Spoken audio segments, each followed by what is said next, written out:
Ô! Pera aí. O cara ficou pra trás. É, se a gente for mesmo pra cachoeira, pelo menos a gente passa nesse pedacinho aqui da hora e vaza. Já era. Aí na hora que eu sair daqui eu vou ligar pro meu pai, já deu tempo dele pegar a moto. Nossa, tá cheio de terra a câmera, cara.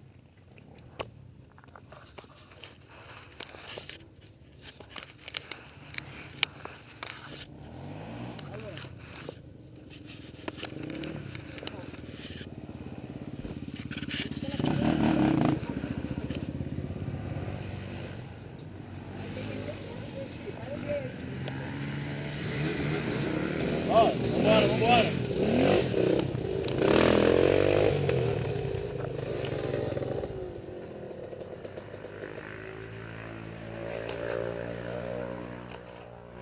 Os caras não entraram ainda não.